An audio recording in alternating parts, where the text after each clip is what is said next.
ಸಚಿವೆ ಲಕ್ಷ್ಮೀ ಹೆಬ್ಬಾಳ್ಕರ್ ಆರೋಗ್ಯ ವಿಚಾರಿಸಿದ ರಣದೀಪ್ ಸುರ್ಜೇವಾಲಾ. ಕಾರು ಅಪಘಾತದಲ್ಲಿ ಗಾಯಗೊಂಡು ಆಸ್ಪತ್ರೆಗೆ ದಾಖಲಾಗಿರುವ ಸಚಿವೆ ಲಕ್ಷ್ಮೀ ಹೆಬ್ಬಾಳ್ಕರ್ ಅವರನ್ನ ಬೆಳಗಾವಿಯ ವಿಜಯ ಆಸ್ಪತ್ರೆಗೆ ಭೇಟಿ ನೀಡಿ ರಣದೀಪ್ ಸುರ್ಜೇವಾಲಾ ಮತ್ತು ಉಪಮುಖ್ಯಮಂತ್ರಿ ಡಿಕೆ ಶಿವಕುಮಾರ್ ರಾತ್ರಿ ಆಸ್ಪತ್ರೆಗೆ ಭೇಟಿ ನೀಡಿ ಆರೋಗ್ಯ ವಿಚಾರಿಸಿದರು. ಸಚಿವೆ ಲಕ್ಷ್ಮೀ ಹೆಬ್ಬಾಳ್ಕರ್ ಅವರು ಆರೋಗ್ಯವಾಗಿದ್ದಾರೆ. ಇನ್ನು 4-5 ದಿನ ಅವರಿಗೆ ಆಸ್ಪತ್ರೆಯಲ್ಲಿ ಇದ್ದು ಚಿಕಿತ್ಸೆ ಪಡೆಯಬೇಕು. ಆಸ್ಪತ್ರೆಯಲ್ಲಿ ಇದ್ದು ಚಿಕಿತ್ಸೆ ಪಡೆದರೆ ಶೀಘ್ರ ಗುಣಮುಖವಾಗಲಿದ್ದಾರೆ ಎಂದು ತಿಳಿಸಿದರು. ವಿಧಾನ ಪರಿಷತ್ನ ಸದಸ್ಯ ಚಂದ್ರರಾಜ್ ಹಟ್ಟಿಹೊಳಿ ಅವರೊಂದಿಗೆ ಮೊದಲು ಆರೋಗ್ಯ ವಿಚಾರಿಸಿದ ಬಳಿಕ ಸಚಿವೆ ಲಕ್ಷ್ಮೀ ಹೆಬ್ಬಾಳ್ಕರ್ ಚಿಕಿತ್ಸೆ ಪಡೆಯುತ್ತಿರುವ ವಾರ್ಡ್ಗೆ ತೆರಳಿ ಆರೋಗ್ಯ ವಿಚಾರಿಸಿದರು. ಕಿತ್ತೂರು ತಾಲೂಕಿನ ಅಂಬಡಗಟ್ಟಿ ಗ್ರಾಮದಲ್ಲಿ ಸಚಿವೆ ಲಕ್ಷ್ಮೀ ಹೆಬ್ಬಾಳ್ಕರ್ ಕಾರು ಅಪಘಾತವಾಗಿತ್ತು. ಬೆಂಗಳೂರಿನಲ್ಲಿ ವಿವಿಧ ರಾಜಕೀಯ ಕಾರ್ಯಕ್ರಮದ ನಿಮಿತ್ತ ಒತ್ತಡದಲ್ಲಿದ್ದ ಅವರು ರಾತ್ರಿ ಖಾಸಗಿ ಆಸ್ಪತ್ರೆಯಲ್ಲಿ ಚಿಕಿತ್ಸೆ ಪಡೆಯುತ್ತಿರುವ ಸಚಿವೆ ಲಕ್ಷ್ಮೀ ಹೆಬ್ಬಾಳ್ಕರ್ ಆರೋಗ್ಯ ವಿಚಾರಿಸಿದರು.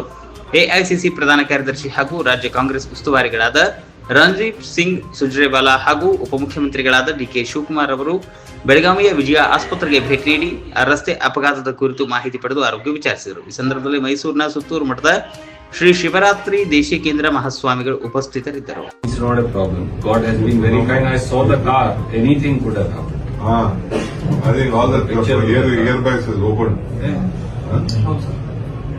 Back side I saw all air, even backside airbags open. I mean, if you look at the car, you will probably feel that nobody would have survived this.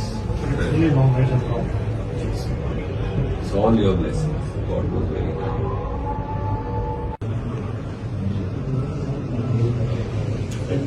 So, can she move around?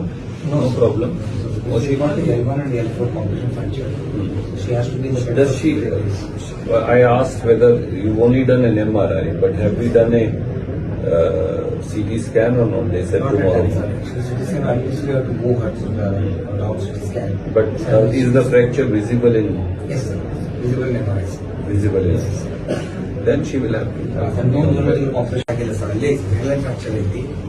MRI ಎಲ್ಲ clear ಐತಿ. ಮತ್ತೆ MRI ಒಳಗೆ nerve compression ಏನಿಲ್ಲ sir.